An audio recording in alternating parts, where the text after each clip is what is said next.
Welcome, everyone. So good to be together again. Always happy to be learning with you together here at Drisha. Today's class is Conversations on the Parashah. Each week we have different members from the Drisha's learning community. And this week we're welcoming Rabbanit Sara Wolkenfeld and Rabbanit Leah Sarna. Just a few words about how we run the classes. I'll be sending everyone an invitation to become a panelist. If you accept the invitation, that would allow you to show us your lovely face and also to unmute and make comments and ask questions verbally. It will give you a choice to leave your video off if you prefer as well. We just ask that you stay muted when you're not actively speaking and then simply unmute when you want to participate. If you are watching us live on Facebook, you can also write a comment there on Facebook and I will relay the messages to the Rabbaniyot. Just a few words, Rabbanit Sara Wolkenfeld is the Chief Learning Officer at Safaria and a rabbinic fellow of the David Hartman Center. And Rabbanit Leah Sarna is a member of Drisha's faculty and our director of teen programs. And with that, I'll turn this to you two. Okay. Hi everyone. Thanks so much for joining. The way we usually run this is like Rabbanit Wolkenfeld and I will chat about these sources, and everyone is invited to jump in. And if you jump in and I'm like, wait, I'm not done with my idea yet, then I'll just tell you and I'll finish what I want to say. And then we'll welcome other people's thoughts. So definitely we love for this to be participatory. Hello to people who also are learning with us on Wednesday nights. What we'll be talking about today is in some ways like the still time themed, which I feel like actually is like so everything you and I ever talk about. Because last year we did like a series on Shabbos and Nida is all about time. And now we're talking about time and holidays. So really, I guess we just like talk about time a lot. But this time, we're talking about times that maybe are a little bit less determined by nature and a little bit more determined by people, but in a way that's like complicated actually, and challenging and interesting. So Evie's gonna put into the chat a little source sheet. Oh, she already did. Thank you so much, Evie. And I think I will just share my screen for a second, but maybe it would be good for people to like open up that source sheet, because I feel like when you're trying to have a conversation and you have like a source sheet on the share screen, it's like too much for one screen. So I'll just open that up to get us started, but then keep your version of it open also. Let me make that a little bit bigger. Okay, so in our Parashat Emor has a bunch of really like quite distinct parts. So it starts out with a discussion about who Kohanim can mourn for. And you still get this feeling that like we're still reeling from the death of Nadav and Avihu.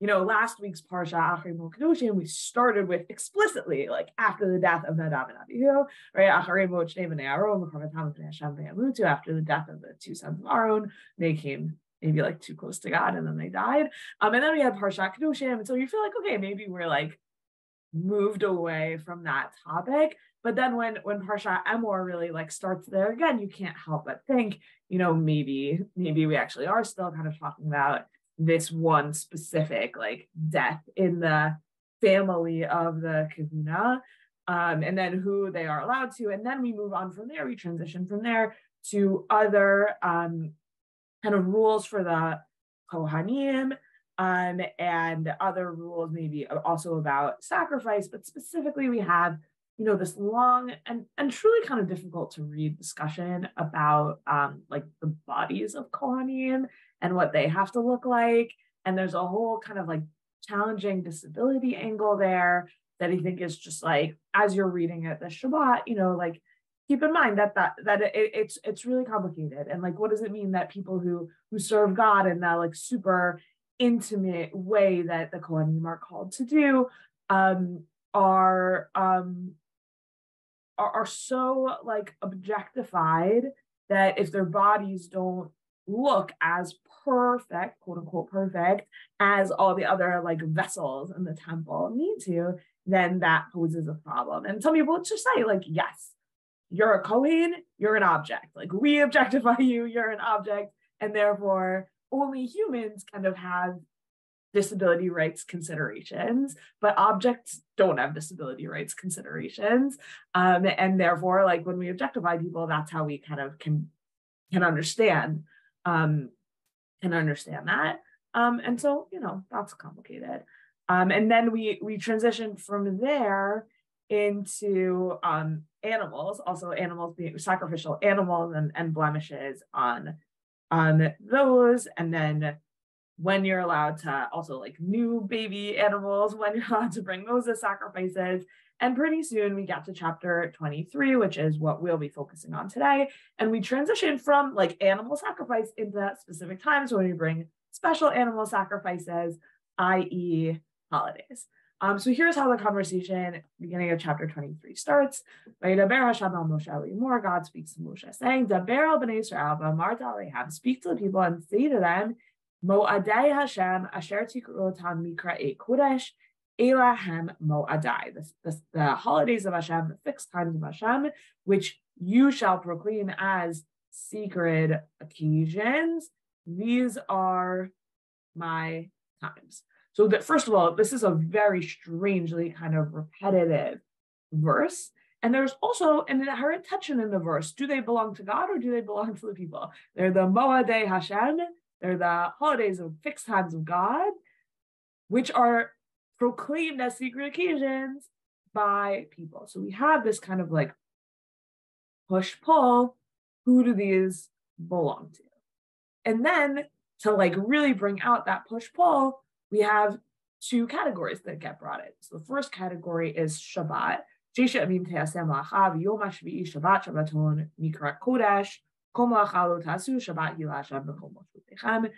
days you do work. The seventh day is a Shabbat of complete rest, a sacred occasion. Do no work. It's a Shabbat for Hashem throughout your settlements.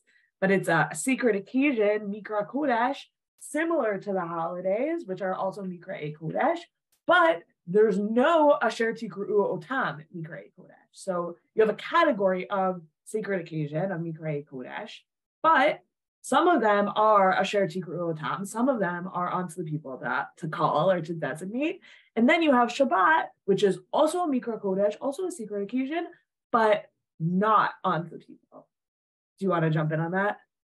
I would just connect between what you're saying now and what you said before. I know you're going to talk more about the natural aspects of these later, but just even that word mo'adam, like in their proper time, I think draws more attention back to where you started, that maybe, I think you said something like less dictated by nature. And I think it's often pointed out that while calendar dates have some kind of cyclical nature to them, like maybe something always happens in the spring or always is associated with a particular harvest, there's no natural time element to the Shabbat cycle, right? Like if you didn't know that like 6 days and then Shabbat, there's nothing in the natural world that would indicate that. And I think that's a tension you see here also. Yeah, absolutely. And it's so funny that you said 6 days and then Shabbat, because the Gemara in Shabbat, when it asks about a person who's like Holiach Bamidbar, right? Someone who's walking through the desert. And if he doesn't know, she doesn't know, when I always like push back against assuming that like the person, the anonymous person is a man, right? She's walking in the desert. She doesn't know when Shabbos is. So there's actually a debate. Is it 6 days and then Shabbat, or is it Shabbat and then 6 days? Which is like actually just such a cool debate, because the heart of it is it from God perspective on Shabbat or from humans perspective on Shabbat? So if you're created on the 6th day of creation, then what's the first thing that happens? The first thing that happens is Shabbat, and then you have 6 days. But if you're God, then you start creation, do 6 days of creation, and then you have Shabbat. Right. And it just really draws it out though, this point that like, yeah, because there's nothing in the natural world. Like maybe you could sort of figure out like Pesach, it's like Hanukkah season, right? Or Pesach season, I guess, if we're in the realm of biblical holidays, right? But there's just, without like your watch, your phone, something, right? There would just be no way to tell, no tether there. And I think to your point about like whose perspective is it, it's really about perspective on the world rather than this is a time that exists in nature. Totally. But just to round out what I was saying is that these verses, right, the reason why you would say 6 days and then Shabbat is because that's what this pasuk says. Shesha Yamim Tasem Lachav Yom Hashvi Shabbaton. So it really pushes on like, that's the God perspective on Shabbos, which adds to the feature of, on the one hand, we have holidays, which are Asher Tikru Otam, you guys are in charge of it. But then Shabbat here, not only is it like not Asher Tikru Otam, like you're not calling it, but also Shabbat is kind of explained from the God perspective on Bereshit, which I think is like another sort of interesting piece of what's happening here. So you have, on the one hand, we have this like pasuk introducing you're in charge, but you're not in charge of everything. There's Shabbos. And then we go back to Moedim. So Il Moedei Ashad Mikrei Kodesh Asher Tikru Otam Moedam, right?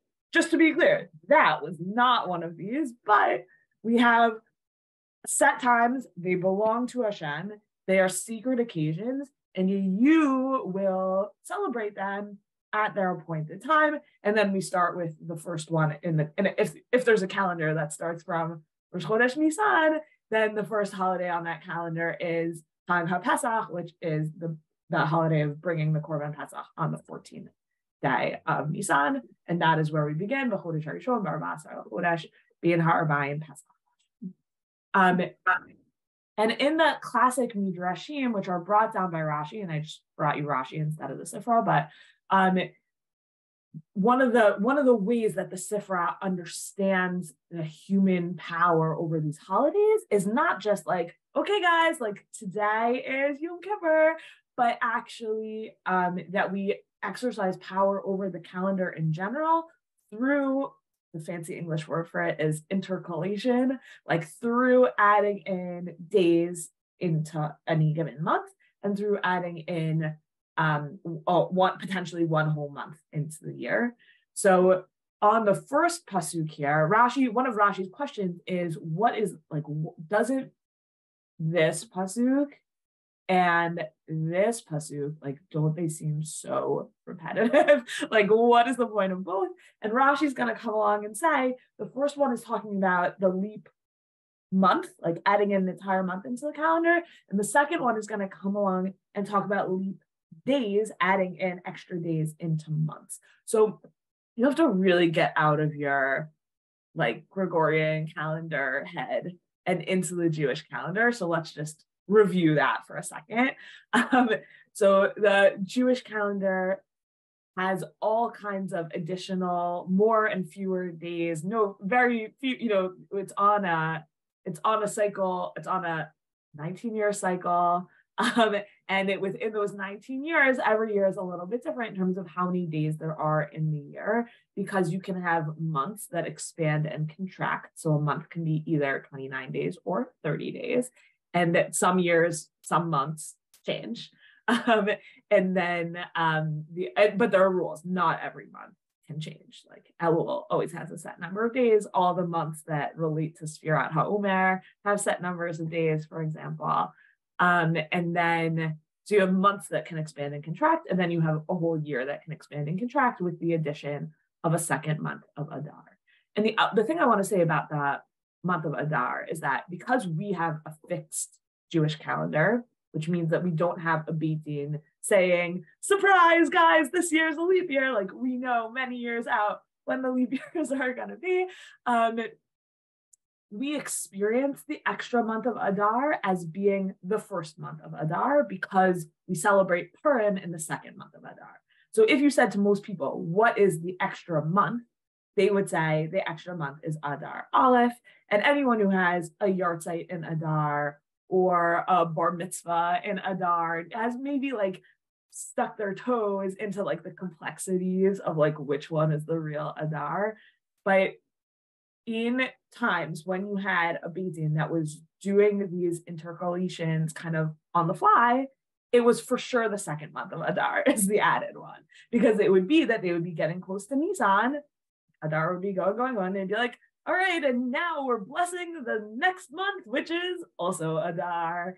And you see that from here. So Rashi brings the Sifra and he says, what is the point of like Moedei Hashem, Asher Tikru Otam Mikrei Kodesh Ilahem Moedai? What are you supposed to do? Asad Moadot Sheyu Yisrael Melumadim Behem. It's on you, the Jewish people, to make holidays that Israel will practice. Like you have responsibility over these days and over making them doable. And what does that specifically mean, says Rashi?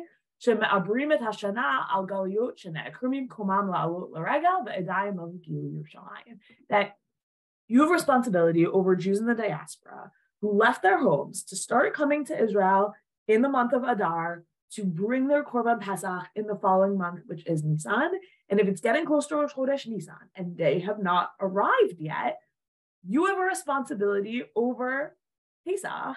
Like, you have a responsibility towards the holiday of Pesach to add in an extra month to give those people extra time to arrive in Israel, which is just like a crazy way.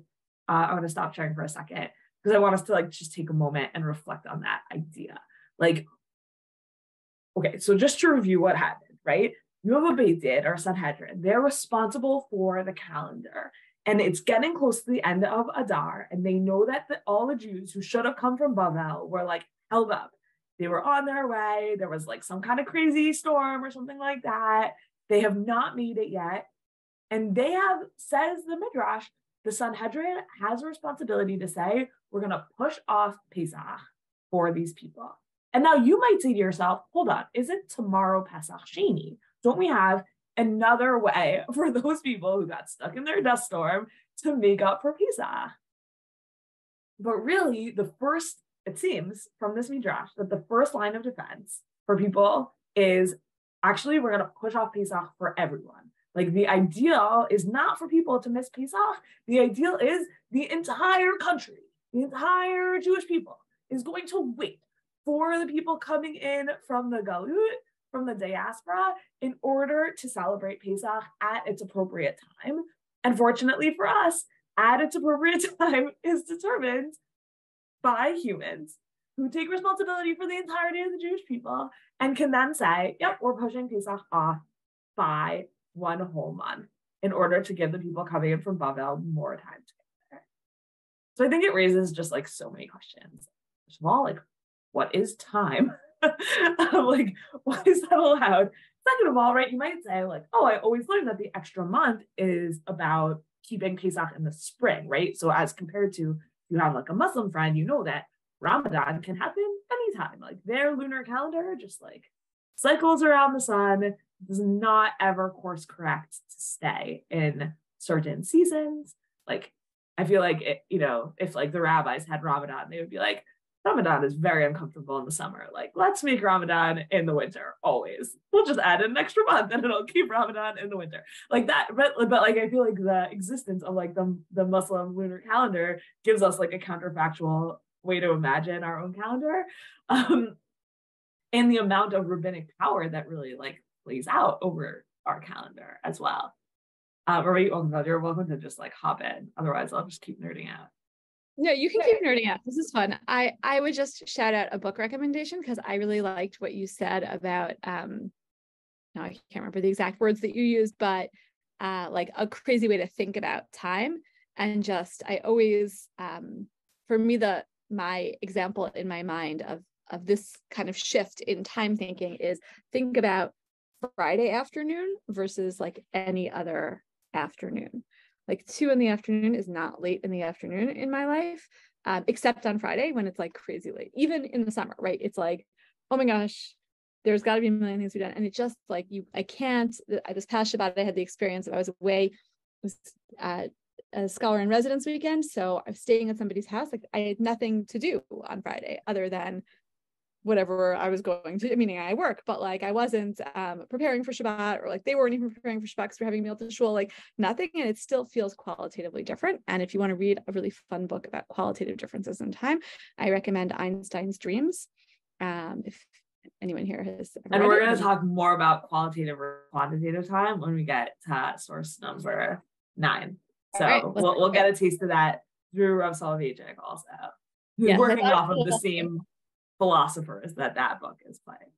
Yes, I thought about it also in terms of that, but I wanted to shout it out here because I think it's such a fun way to think about things. Absolutely. And then I think also this idea that like time should be molded to like and mobilized to work towards the betterment of the Jewish people, and that we have the power to do that, is incredible. Like Kant writes about the transcendental aesthetic. And when Kant writes about the transcendental aesthetic, what he means is that time and space are not real. According to Kant, time and space are not real, but they are an important phenomenological way for us to make sense of the real things in the world, the nuances. And one of the ways that always like has or since I started learning about the transcendental aesthetic, one of the ways that has really like influenced me is by saying like, okay, if time is not real, then I can very much understand what it means for these rabbis to say like, and for God to say to the leadership of the Jewish people, like, you have power over time. Time is not some like fixed thing that exists. Time is something that is invented, and therefore you can play with it. And I think it's very destabilizing to see our lives in that way. Like if I told you that there's not actually like any such thing as a second, you would be like, what do you mean there's no such thing as a second?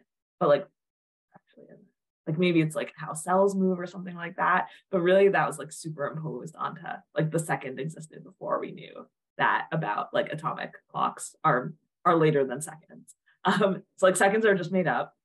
And it's all just a way of us being able to like show up at the same, so like have meetings. Like you couldn't have meetings without time. You couldn't organize your life without time. It's all just invented. And what that means is that we exercise incredible power over it. And when we don't think about it, then we don't realize that that is a potential thing and a potential avenue for exercising power.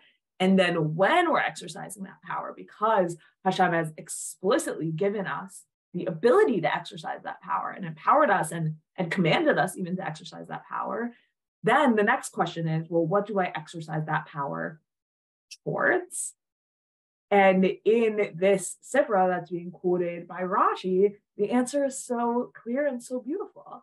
Like you exercise that power towards the creation and nurturing of Jewish experiences and Jewish communal experiences.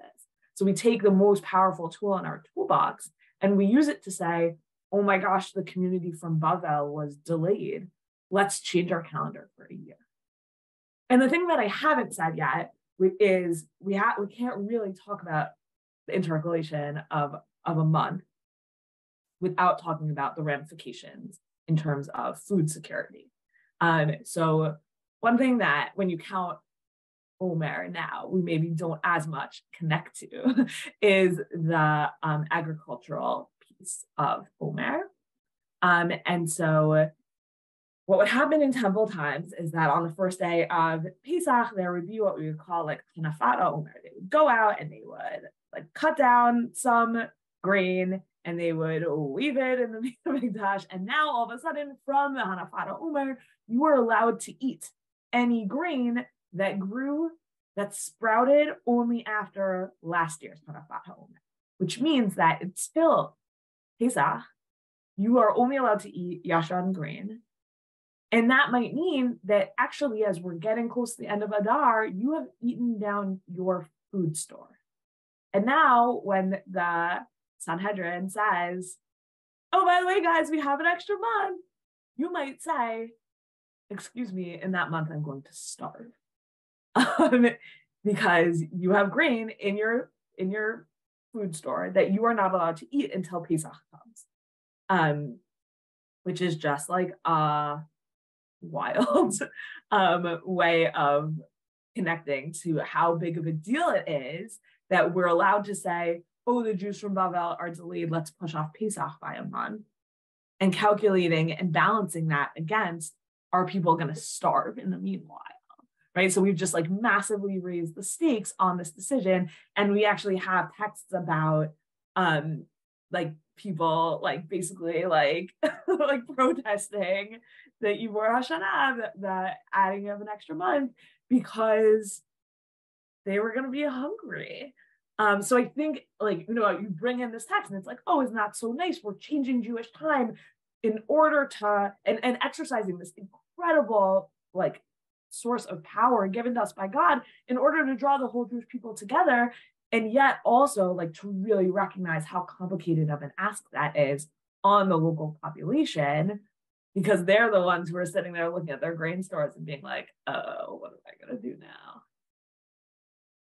So I think, if you don't spend a lot of time thinking about intercalation, it's big and it's complicated. And then the other piece, okay, unless Rabbanit Wolkenfeld, did you want to jump in on that? Or did anyone else want to either? Okay. The other Rashi I just want to look at here, and then we'll keep going and we'll move on to a slightly different subject, is right, so Rashi has this question. We said before, like this pasuk and this pasuk seem just very, very similar. So what is the difference? And we mentioned before that there's two different types of adding into the calendar. There's adding in a whole month and then adding in just an extra day into a month. So Rashi just says the second one, Ila Moedei Hashem, the first one's talking about adding in a whole month into the year, and the second one is talking about adding in, just in the smaller way, adding into to the month itself, and specifically the rabbinic ability to declare the new month. So I thought from there we could go and look at the Gemara in Masachet Rosh Hashanah about what that even looked like, because one of the things that's really interesting is that it's not just, okay, like everyone in the whole community, God gave us power to declare a new month to the community. And so then, like, what could have happened, again, is like, okay, Leah looks out of her window and sees the moon and says, oh, it's a new moon, happy Rosh Chodesh to me. And Rabbanit Wolkenfeld looks out of her window and sees her moon and says, on a different day, it says, hey, it's Rosh Chodesh for the Wolkenfelds. And like we would actually, we would all be observing Judaism, but like on our own calendars. Like that's like a kind of a reasonable, I know we were just talking about like taking communal responsibility over the calendar, blah, blah, blah. But you could have read these verses and said, yeah, actually, like everyone should have their own calendar. And that would be a disaster. So here's how it actually works. And here's the Gemara in Rosh Hashanah describing it. Yeah, Anne, go ahead. Please jump in. I wondered if you were going to, at some point, get to the theological implications. Yeah, say more. Well, because as we have the power to take the Jewish community into account, when we make a decision about when a Chag is, that gives us power in a sense, kivyachol, over God. Great. Okay, you know what? We're going to change tack based on what you just said. We're going to skip, we'll come back to source 3. But I really want to look at this text here, source number 7. So this is a commentary by the Datzakinim are Tosfot on the Torah, so Rashi's grandchildren in Europe. And this is on the first Rosh Chodesh. And it's actually good. We'll do this and then we'll come back to Kiddush HaChodesh. It'll flow. And I'm really happy that you said it. Okay, so here we have the first mitzvah to the Jewish people in the Torah. We're back in Parashat Bo. This month shall mark for you the beginning of all the months, the first month of the year for you. And then what's the next thing they're supposed to do? Speak to the community leadership of Israel and say to them on the 10th of this month, they should each take a lamb, and then that's Pesach Mitzrayim. Like that's how the Korban Pesach happened in Egypt. Okay, so let's look at source 6 first and then source 7. So the Midrash Agadah here, which is like a kind of late collection of Midrashim, but we don't really know like how early those Midrashim are exactly, but I really like the way they like say this. This is an idea that appears earlier, but I really like the way they say it in this Midrash. So this is what I brought. So here we have God, the voice of God speaking. God says, from the day when I created my world, I was in charge of calculating the months, and I would do all the intercalations, add in all the leap years. But from now on, from HaChodesh HaZalachem, Masur biyadchem ve'ein atem misurim biyado. It is sent over into your hands, but you are not sent into its hands. So just a reminder of like the power of what we're talking about and the power that we're exercising over time. On the one hand, we have like, what does it mean? There were no months until HaChodesh HaZalachem Rosh Chodeshim. So to answer that, we have this like theology almost of, or like this idea of, no, God counted the months.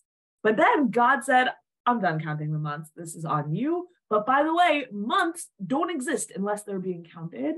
So it's entirely up to you. And if you and they are given over to you and not you to them, which means you're not a slave to time. Time is a slave to you. You're in charge of it. Just in the way that God used to be in charge of it, you're now God and you're now in charge of it, which I think is like a pretty incredible kind of idea coming out of this midrash. And then the Da'at Zakenim takes it one step further. And so this is incredible. And I want to hear what you have to say about this text once we look at it. Unless, Rabbanit Wolkenfeld, did you want to jump in? No, I'll wait. Okay. All right. Here's the Da'at Zakenim. Okay, so we're quoting Breita from Rabbi Ushaya. Yisrael megi'im Rosh Hashanah, when Israel arrives at Rosh Hashanah. HaKadosh Baruch Hu omer l'malachei Ashari, God says to the angels, Ha'amidu bima, set up a platform, Hutziu Sfarim, take out the books, Kila Machar, Aniba, Vedan, Ulami, because tomorrow I'm coming and I'm so excited and I'm going to judge the whole world tomorrow. Okay, that's what's happening in the heavens. Bein kach ubein kach, like in the meanwhile, Nimachim beitin shel mata ve'ibru v'dachu Rosh Hashanah ad yom shel acharav. And so in the meanwhile, the beitin down below says, actually, we think there should be an extra day of Elul. Rosh Hashanah is not going to be tomorrow. It's going to be in 2 days' time. So God had set up all ready for Rosh Hashanah. We're going to judge the whole world. We're building all this infrastructure. And then meanwhile, like the beitin in the world says, not tomorrow, God, like we're pushing this off. Okay, so Machar, and the next day, God does not judge his world the next day. And so the angels come to God and they say before him, Ribon Ha'olam, master of the world, right? Master of the world. You're the master of the world, God, right? That name is not just like some kind of accident. And you know it because the Midrash until now has been referring to God as a Kadosh Baruch Hu, as like the Holy One. And now God gets referred to as master of the world. So it's like very purposeful. Like, remember your place. Like, you're supposed to be in charge. Master of the world. Didn't you say this to us? Didn't you say to us that tomorrow you're going to judge the world? And you're going to push off your judgment for nothing? God says back to them, he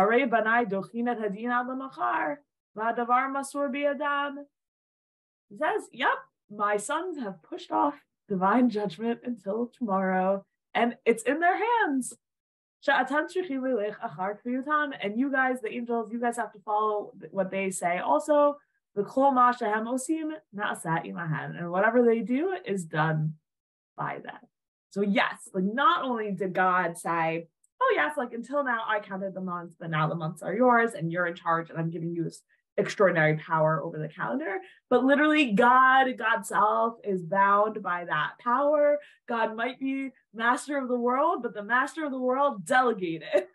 And sometimes when you delegate, you got to just go with whatever happens as led by the people you delegated to. All right, Rabbanit Wolkenfeld, Anne, what do you think?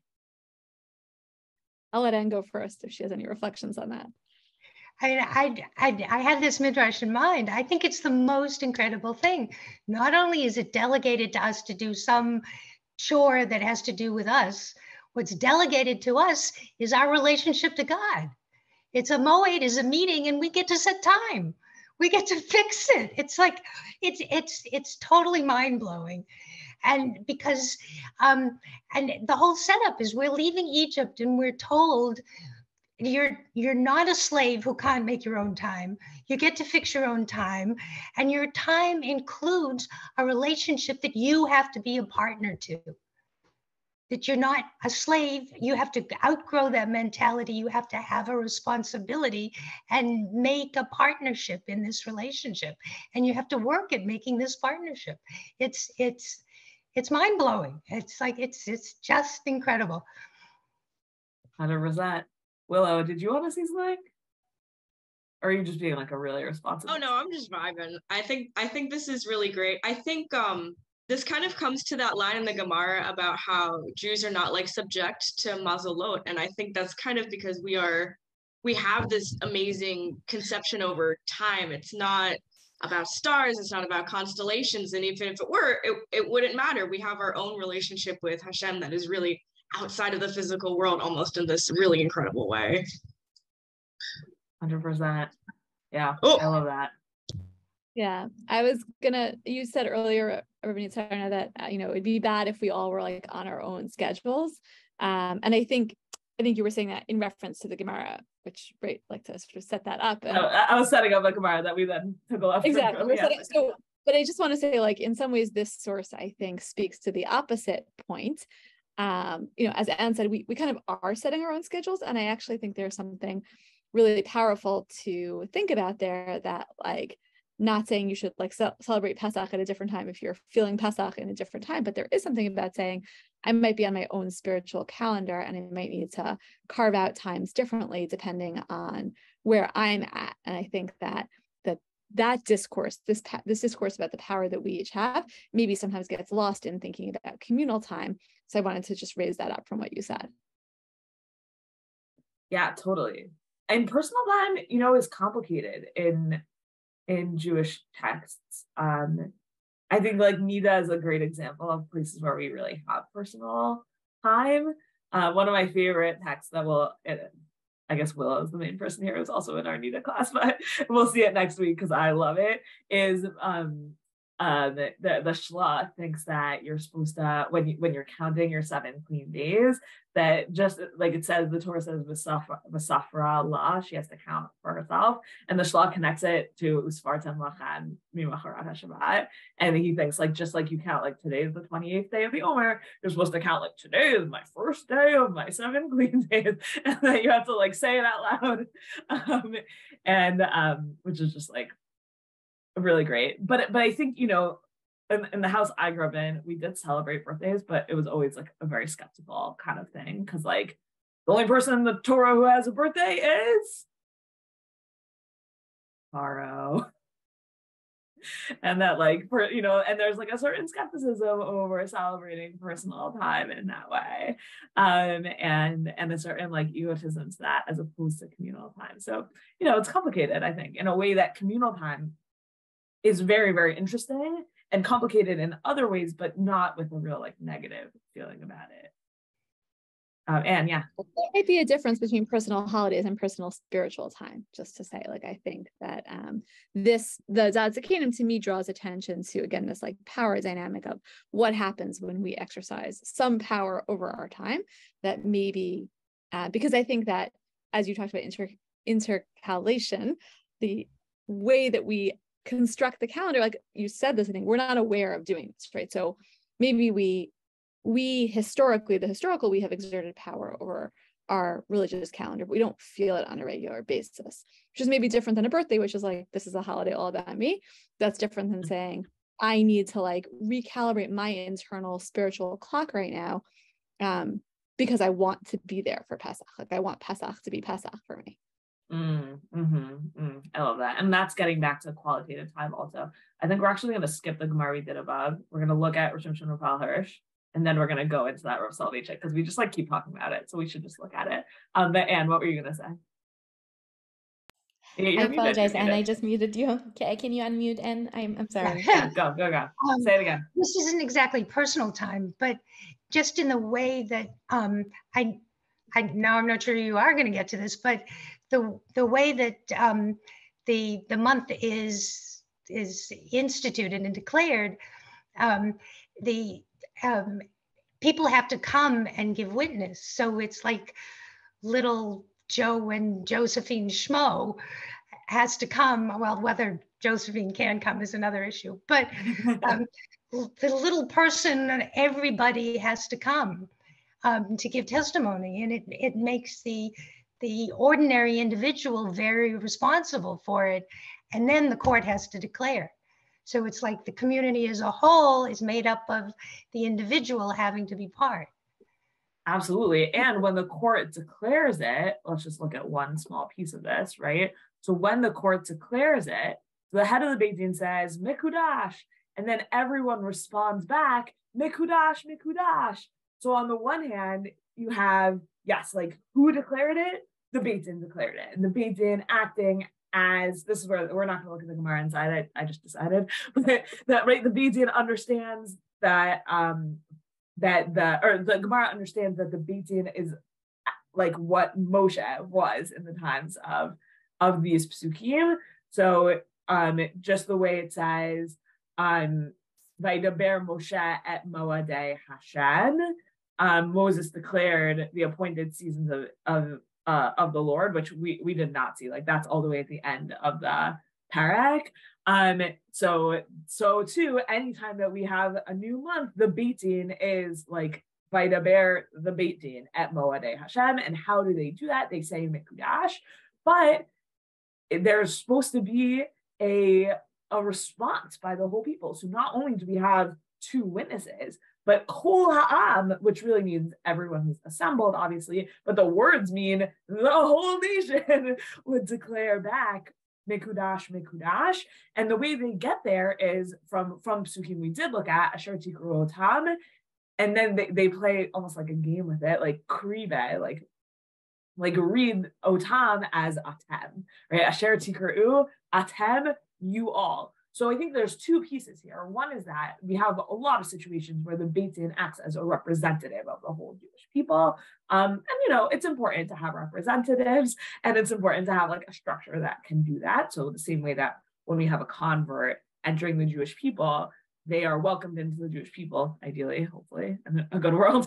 They're welcomed into the Jewish people by a Beit Din but it's not that like these three people say I'm Jewish, so I'm Jewish. It's those three people are representing the whole of the Jewish people, and therefore you are Jewish. And similarly here, right, you have the Beit Din acting a little bit like they do a Drisha v'chakira, like they do an interrogation of the witnesses, but they play two roles, right? Like one is, are these witnesses good witnesses?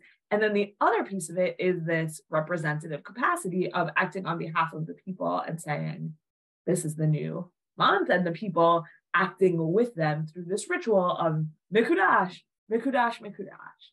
And by the way, like to add like a little bit of color into your imagination of like what the Beit HaMikdash looked like, these call and response moments are possibly like more frequent in the Beit HaMikdash than we even really understand them to be. Like in the Mishnah and Menachot, if you're looking for good Spira reading, the Mishnah and Menachot is great. And the way they describe the Omer ritual is full of like call and response. Every single step of the way was like call and response. Imagine a rally where people are saying like, we will. Like that's what you're supposed to imagine. The Omer was like an Omer themed rally, which is just like very cool. And you similarly have like a new month rally here. Okay, so oh man, I have so many good sources here. So many good sources. Okay, but here's the Rambam just saying, like, if the Beit Din messes up, and it doesn't matter why they messed up by accident, they were forced to mess it up, they just made some mistake, it doesn't matter. Right? It's not only God who follows the Beit Din, it's like, even if they totally messed up, we know they messed up, we know they were forced to mess up the calendar, does not matter. They have to go, like what they did is binding, nevertheless, because it's not about the moon, says the Rambam, it's about the Beit Din. Right? Even though you know they messed it up, you still have to follow it. Okay, let's look at Rav Hirsch, and then we got to get to the Rav, and the Rav is going to take more than 15 minutes. I didn't want to stop you, but I did want to say, I was thinking at some point, she is not going to get through all these sources. So it's good, guys. Rabbanit Sarna is just giving you your Shabbat reading. So just know anything we don't get through, you should print the sheet. Yeah, bring it with you. 100%. Source 10 I threw on there as like, this would be so fun to talk about, because I think this whole conversation like leads to source 10 and a reread of what's happening there. If you read it without its like parallel sugyot. But I knew we weren't going to get to source 10. Okay, just to be clear. Okay, so source 8 here. I think just like the Urshut, she just says something that's so beautiful about like, where did the holiness of holidays come from? So he says, it is only through the existence of Israel then that the festivals came into being, i.e., right, unlike that midrash where we saw God had months before Israel even exists, God did not have Pesach before Israel existed. God did not have Shavuos before Israel existed. It's only through the existence of Israel that the festivals exist, and it's for the sake of Israel that they continue to exist. The Kedusha of Israel preceded that of the Zmanim, preceded that of these holidays. The Kedusha of the festive season stems from the Kedusha of Israel itself, right? So they're called Mikra'ei Kodesh, they're called times of holy assembly, but like what's the source of that holiness that infuses these times? I mean, in the sense that all holiness comes from God, it's God, but it's the holiness of the Jewish people, which I think is just like so fabulous and so important to realize, especially in counter-distinction to Shabbat, where on Shabbat, the whole holiness of Shabbat is 100% God. The holidays are entirely bound up with the Jewish people, and says Rav Hirsch very beautifully, it's the holiness of the holidays actually is just derivative of the holiness of the Jewish people. And that's why the fixing of their dates is entirely dependent on the highest authority of the Jewish people, because actually like the holidays only exist as almost like an extension of our people. And I would just say, kind of as an aside, but when we think about like culture and like what makes a people, or really what makes any group cohere, holidays are a really important part of that. And having special days for your family, right? That's what Rabbanit, I know a minute ago I said like don't celebrate birthdays are for Paro, but I do think that like from a cultural perspective, like having special holidays, right? Like when American Jews participate in Thanksgiving, that's us making a statement that we participate in American culture and we feel ourselves to be part of it. And that like there's no like Platonic Thanksgiving that was like waiting for us to participate in it. Thanksgiving is an outcropping of what it is to be, like in my opinion, like all the good things about America, and America gives rise to Thanksgiving. And if America were to stop to exist, then Thanksgiving would stop to exist. And that's the relationship also between the Jewish people and our holidays. And that's just an unusual way to like think about mitzvot, because we normally think like all mitzvot are derivative of God, our holidays are mitzvot. Like, what do you mean that they're just like an outcropping of like the people? And didn't the Torah exist for thousands of years before it was ever given to us? And how does that all make sense? But it does, like it just fits, right? That the holidays don't make any sense like without us. They're an extension of our Kedusha. If we don't exist, our Kedusha doesn't exist, and then the holidays don't. Okay. We have to get to the road. So now we're doing that. I'll hold my comments until the end if we have time, but go for it. Okay. We're gonna, I think I'm gonna introduce the idea of qualitative and quantitative time outside, and then we'll go into this. Okay, so we've already talked about these two ideas already. Quantitative time is like every second is the same as every other second, and you can add them up into a minute, and you can add minutes into an hour, and I can measure my day in hours. That would be quantitative time. I have 24 hours in a day. I'm awake for whatever, 18 of them, and that is my day. Qualitative time is, I woke up this morning and I said Muda Ani, and I was in a relationship with the Almighty, and then I took care of my children, and then I learned Torah, and then I taught Torah to other people, and it was awesome. And I participated in relationship with the divine and with the whole of the Jewish people. And the question of like, well, did that take an hour or did that take 5 minutes is like not a relevant question, right? It's like a thing that was accomplished, and I count my life by those relationships and the sparks of divinity and those accomplishments and my creativity, and that is qualitative time. So here's the rub. There are some people who are always time thirsty. There are others, however, who are time saturated. One who fathoms the spirit of becoming a yotzer olamot, a creative personality. The problem of the creative personality today is one of time. It is too short. The finite character of time is one of the most crying tragedies of man's life. Yet, if a man lives by quantitative measurements, the problem of time is reversed. He is surfeited by it. The individual who measures time in purely quantitative terms is an essentially passive personality. He is a recipient and not a giver, a creature rather than a creator. His prototype is the slave. The slave has no consciousness of his own, for he has no time of his own. The awareness of Hazman Grama, right? Times, things that are prompted by time, obligations that are prompted by time. The full intuition of the qualitative moment is alien to him. Absolved by homogeneous, changeable time, he lacks affinity for a duty whose execution depends solely on time, on a now and not later, upon a today and not tomorrow, a night whose dawn cancels the opportunity upon a day whose sunset eliminates the possibility. He does not understand the full impact of dicta such as im lo achshav imatai or im she'achakalecha sha'a al tachnitzena. If the hour beckons, do not delay. If not now, then when?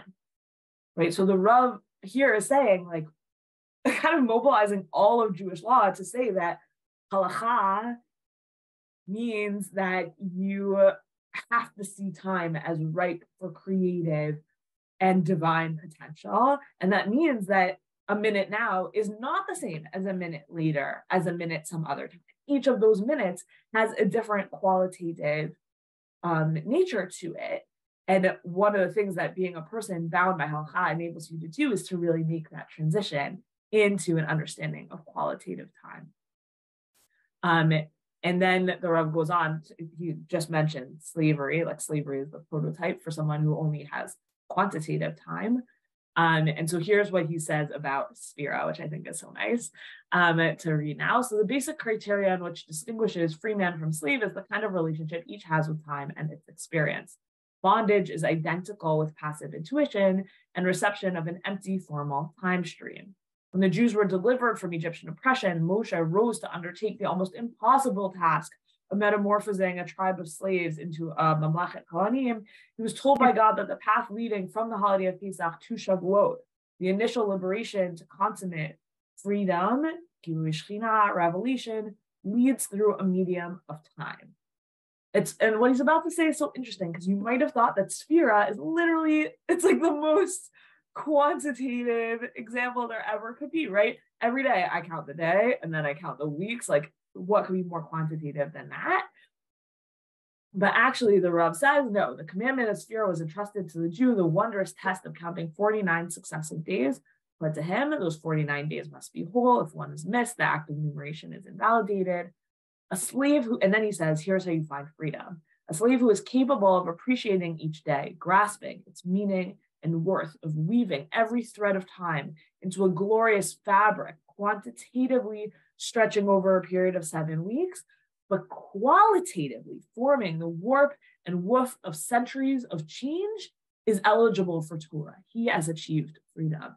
So when we talk about Jewish time, we have both elements, right? We have the counting each day, counting each week. But if we're really counting Jewish time, then we're understanding the warp and the woof of centuries of change and becoming ourselves eligible for Torah by weaving ourselves into the Jewish understanding of qualitative time as well as quantitative. So, right, qualitative time consciousness has two elements: the appreciation of the enormous implications inherent in the fleeting moments of the present. No fraction of time, no matter how infinite, should slip through the fingers left unexploited, for eternity may depend upon the brief moment. Secondly, the vicarious experience while in the present of past and future. No distance, however removed, should separate one's time consciousness from the dawn of one's group or from the eschatological destiny and infinite realization of one's cherished ideals. And I think for the Rav, the dawn of one's group is that first day of the Omer, is the leaving Egypt, becoming not a slave. But when do you, and that's like the beginning of our woven time tapestry towards the eschatological destiny of receiving the Torah. And when you can imagine, when you can take time and understand it to be that journey from beginning to destiny, then you're a person who really understands qualitative time and its capabilities. Okay, Wolkenfeld, you've been holding off. I'll turn it over to you. No, this is great. I feel like you really got there with Rav Soloveitchik, and just I think one of the things that, again, I'm obsessed with this point about personal time, but I think he does do that very powerfully. And again, I think that is something that maybe is lost. I mean, you mentioned like maybe we should or shouldn't celebrate birthdays, but I think it's just an example of frameworks of time that are imposed on us versus frameworks of time that we would freely choose. And I think this is like an emphasis on that point of decision. And there was something else I was going to say before. Oh, just that for me, this is also something to think about in the context of last week's Parashiot of Achrei Mot and Kedoshim, where really you go from Achrei Mot, which is this like very specific kind of holiness, right? Holiness that is specific to particular times, particular places, and particular people, to Kedoshim, which is this much broader kind of holiness. And I mean, you talked about how Emor has a lot of things going on in it, but to me, this part of Emor feels like so closely connected to that aspect of Kedoshim, where we're really thinking about where can holiness be located in our lives in time. Yeah, and I just want to. Well, let me like open it up for a second if anyone has like thoughts or questions they want to share, and then I want to, or like tapestry metaphors, like weave together all the stuff we've done today, in conclusion. But yeah, like Anne, Willow, Fran, anyone else who's here, Evie, if you want to participate, I want to open up the floor for a second.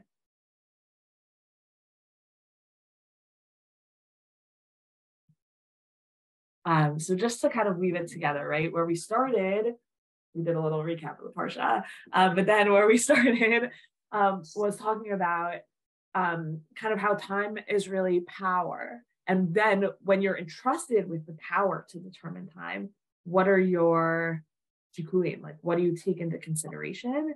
And what does it give you the power to do? And that's then not just the power to add a month into the year or add a day into a month, but to say, what's going to motivate my adding a month into the year? And it could be food, and it could be, wow, I want to be together with my people, and that means that I'm going to push off Pesach by a month.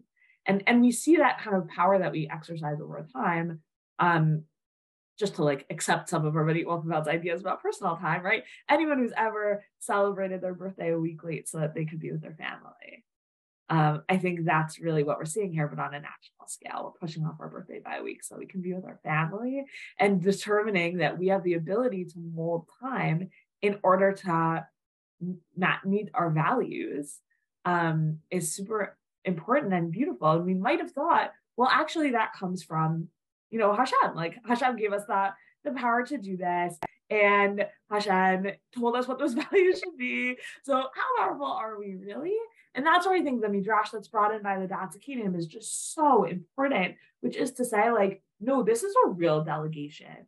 And like Hashem delegated the power over time to us in a very intense way. That means that Hashem's time is also determined by us. Like Hashem pushes off judgment over the world by a day because we decided to add an extra day into Elul. Like what an incredible image. But when with that delegation, we saw that midrash also from Parashat Bo, with that delegation came really a push towards Anatem Mistrim Biado, right? Time is yours. You don't belong to time. You are not a slave to time. Time is enslaved to you. And then what does that mean? That's where the Rav comes in. And the Rav says, yeah, actually, freedom is getting correct your understanding of time. And that is coming to appreciate qualitative time. And that to a slave, every second is the same, every minute is the same, every hour is the same, every day is the same, and you are enslaved to it. Whereas for a free person, the minute where you fall in love is so different from a minute spent doing your taxes. And a minute in the morning where you can say Shacharit is different from a minute in the afternoon where you can say Mincha. And a free person recognizes that all those minutes are different and each one has its own unique spiritual capacity. And tries to exploit that, not in a good way exploit it, tries to blow it up, tries to say, yes, the main tragedy of my life is that someday I will die, and that means I need to wring as much quality out of the time that I have as possible, and the potential for qualitative time is infinite. My quantitative time is limited, and if I focus on that, then I'm a slave.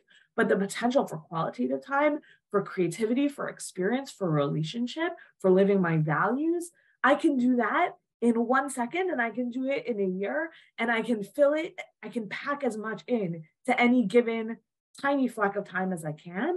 And it's my job to take power over my time and to fill my time with my values, and to use quantitative time only as the tool that it is in service of qualitative time. And that's what the Moedim are all about. That's what Parashat HaMoedim is about. It's this next expression of freedom, and in crafting a community that is free, and saying we as a community are going to act in furtherance of our values by exercising this extraordinary power over time. So with that, I will conclude. I don't know if you have any final things you want to say, or any Wolkenfeld. Nope, just thank you. This was great. Thank you so much for joining. Thanks everyone for sharing your Torah. Thank you so much, Rabbanit Sarna, and thank you so much to Rabbanit Wolkenfeld. And thanks to all of you participants who are part of our learning community here on Zoom, and also those who are watching us live on Facebook. We look forward to seeing you again next week when we'll be hearing from Rabbi David Silver in conversation with Miss Noah Bat-Miri on the double parasha of Bechar Bechukotai. It's just a special note that the virtual summer Kollel application deadline has been extended now to May 15th. So if you want to apply, you're in luck. You can go to kollel.drisha.org. Also, this Sunday, Drisha will be celebrating International Women's Talmud Day with Rabbanit Sarna and others. You can learn more information about that and register to other offerings on our website at drisha.org. So I hope to see you at all of these lovely places, and lehitraot for now. Bye-bye. Bye.